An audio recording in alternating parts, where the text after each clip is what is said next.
We're back on our own in Rome now, and guess what? We're doing another food tour with Luca.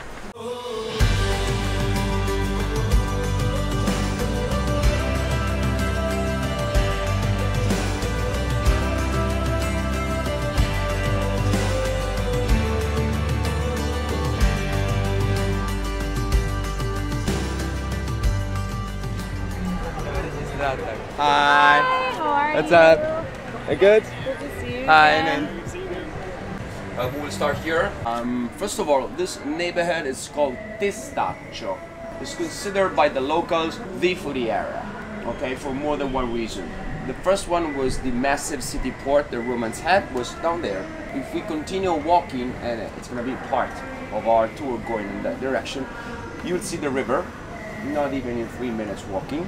Even nowadays, you go down to the banks of the river, you'll see the ruins of the port. So think about that. This was a working class neighborhood, people that were working for the port and for all the storage warehouse that they had in here. So these people, they had access to everything. And also you have to think about, I'll show you later, the biggest slaughterhouse that we had in Europe was here. So thanks to the port, storage warehouse and slaughterhouse, this place is where honestly 80% of what you see on the Roman menu was created. The ideas, they come from this neighborhood, okay? We're gonna start with a little breakfast, then we go for cold cuts and wine, then we're gonna go to the market. It's gonna be more faster moving around. I'll let you work a little bit. You're gonna make bruschetta, we're gonna have a greasy sandwich, street food, and then we're gonna have a big meal, and gelato, and then ciao, okay? Luca's gonna turn me on pistachio. I've never liked pistachio. That was the best pistachio-filled croissant I've ever eaten in my life. Also, neither of us are really big coffee drinkers, but he got me like a barley kind of coffee, which is a little bit milder, and it had chocolate in it. That was phenomenal. I love pistachio, and now I'm sad that Lydia's going to start eating my pistachio things. That's the cylindrical one. This is called nasone, which means big nose, okay? We have more than 2,400 of them all over the city, and it's good to go, safe to drink, okay? Historically speaking, the water comes from a spring in between Lazio and Tuscany, so it takes around 18, 19 hours to come over here. When you see this cylindric one, it comes straight from the spring, okay? It's not recycled inside the system. The government used the running water like that for several different purposes. One of them, this is the same water that they have in the buildings. So they use it to calibrate the pressure. That we had a mayor decades ago called Alemanno. He closed several of them. They broke the pipes in the building and started to have stinky water for months, okay? Then the government used the running water to clean the pipes too from bacteria, helps to do that, and the water goes straight to sewers, so help the city to clean the sewers too. Speaking of how we drink it, we use the little hole here. You see it? You just need to press it like that. And during the summer, you just need to bring a bottle, and you have a free refill anytime you want. One of the owners, Rita, she's from the Amalfi Coast, from Cetara. When she opened the place, she wanted to keep the mood of the southern people very welcoming. People, the first thing we're going to taste is an autochthon grape from Lazio region. Then we go to the south again, outside of Rome, Bassiano, for this magnificent prosciutto. It's called Bassiano, one of the most popular cities in Lazio. Then skip the cheese, we have to play a game, okay, and go straight to the bruschetta, which is a bruschetta with a little bit of marsala liqueur and blue cheese. Okay? Enjoy.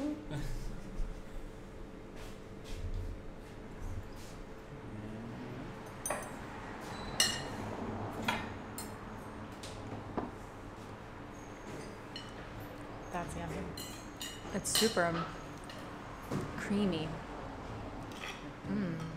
I never thought I would like cheese with orange marmalade, but I do.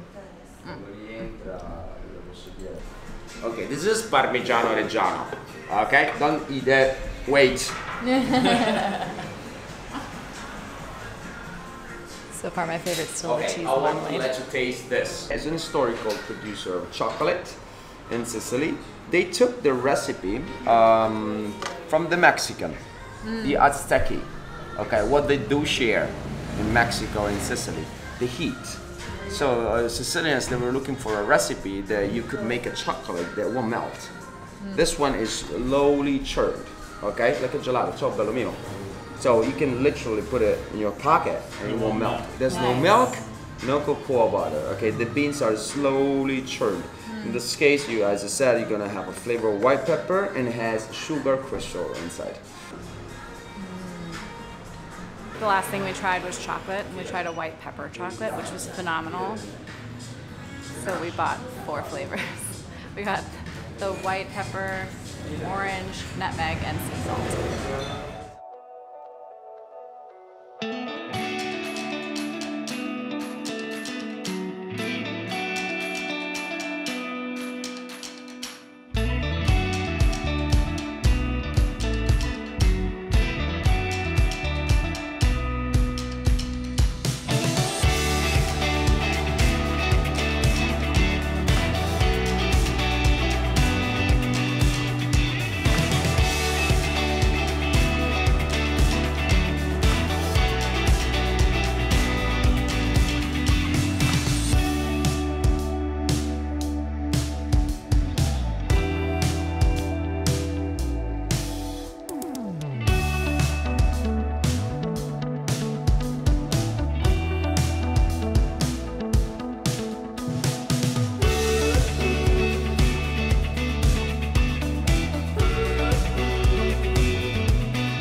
Tons of spicy salami, but there's no spicy salami called pepperoni. If you want to have a spicy pizza, you should ask for the pizza alla diavola, devil pizza.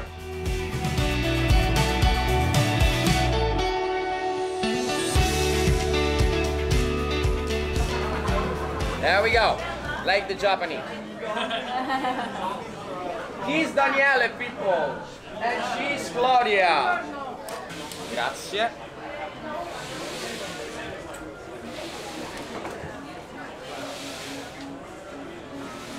Now, we're gonna make bruschetta. What is it? Bruschetta comes from the word abbruscare, which means to toast.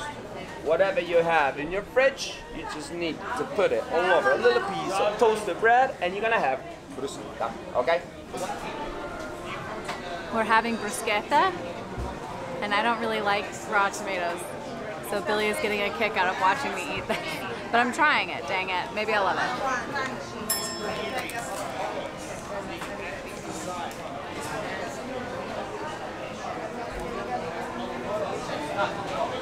Those tomatoes. But honestly, they're not as bitter as they are back home. These I can eat. Back home, they're just like bitter, bitter, bitter. These actually have flavor. Yeah, we do.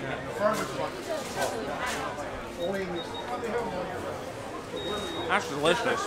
The olive oil on the bread and plus rubbing the garlic on it, it's very good. And she's right, they're not as bitter. All right, we're 1 for 1. Billy spilled gelato on that camera, and I just dumped tomato on mine. Oops. More tomatoes. Water buffaloes, they were popular in the south of Italy thanks to the Etruscans. Mozzarella. But the massive arrival of water buffaloes all over Europe was thanks to the British soldiers when they invaded India.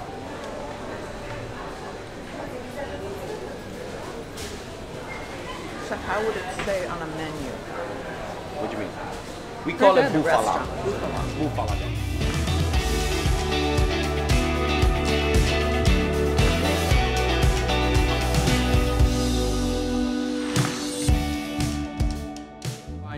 Enjoy the melting in the mouth. I'll grab this. You grab 2? You have it?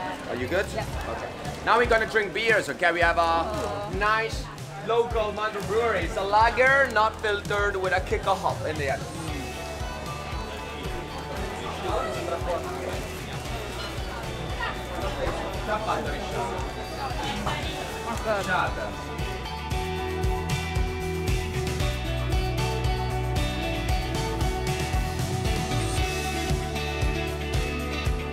This is soupli. It's like a deep fried rice ball with mozzarella and deliciousness. I don't know.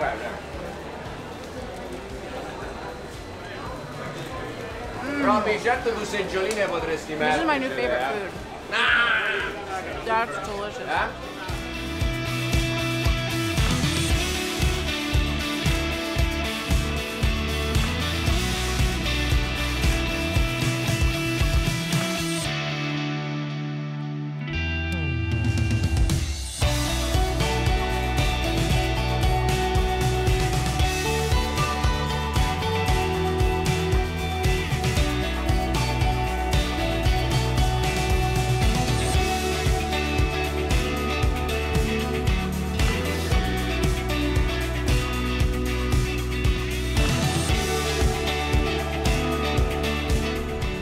We just saw what used to be the giant slaughterhouse. We're very near where the port used to be, way back.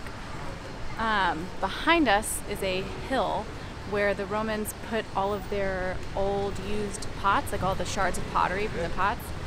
It then, in the medieval times, was discovered, somebody dug into it and found that it's very cool in there. The air regulates at about 65 degrees. All of these businesses used to be wine cellars. They're not anymore, they're restaurants, but they don't pay for air conditioning. They just open a window in the hill to let the cool air in.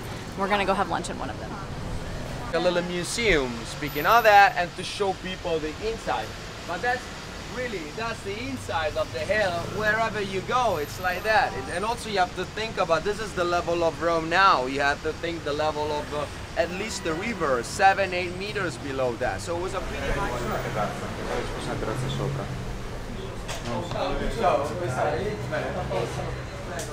Okay, we don't.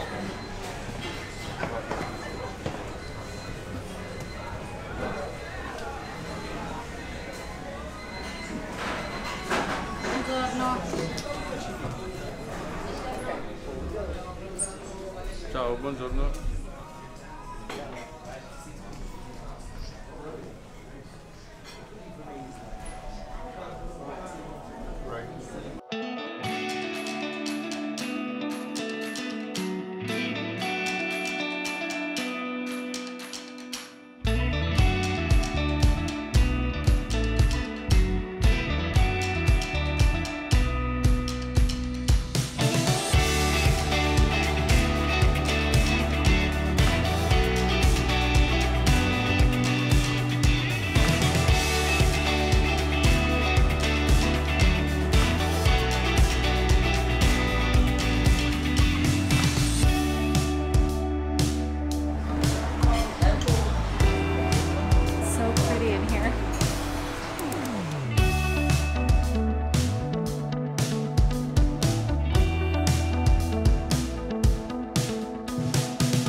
They even have eggnog. It's a real homemade eggnog, but it's not here.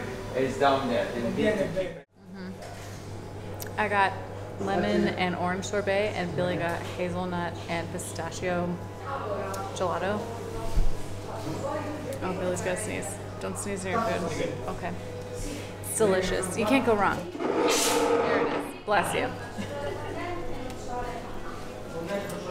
We've just finished our food tour. It was incredible. Luca, you're amazing. Thanks again for another incredible tour. Luca recommended, oh Lord, almost died, to come up this hill, Aventine Hill, I think it's called. There's an orange grove at the top and like a really good vista of Rome. So all four of us from the tour are trekking ourselves up there to see if we can find it.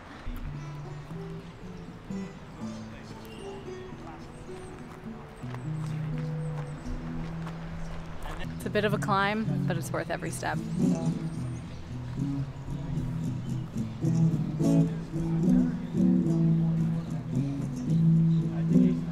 We are up here at the Orange Grove, and it is absolutely gorgeous. It's a bit of a climb, so be warned, you'll be going up some stairs. I think there's another way to get in, but we didn't come that way.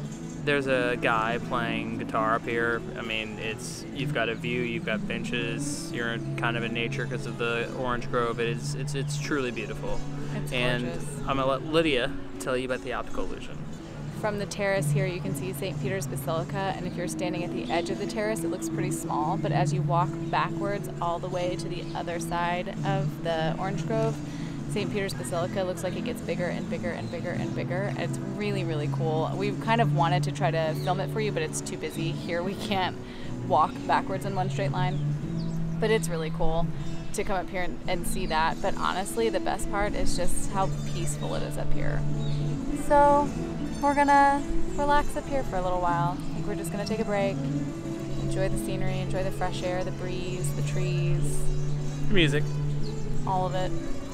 And then, We don't know what we're gonna do.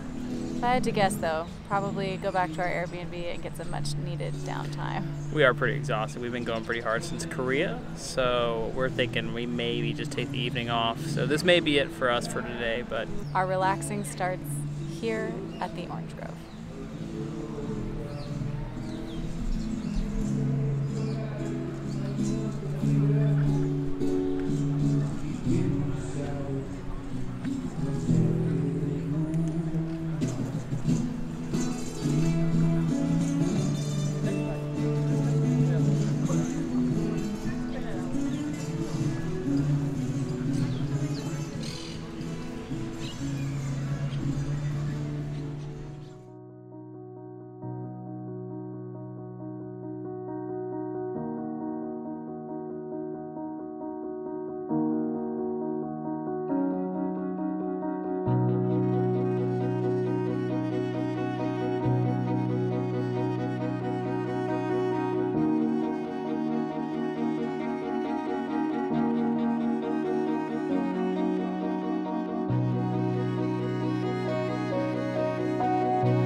She makes me cry.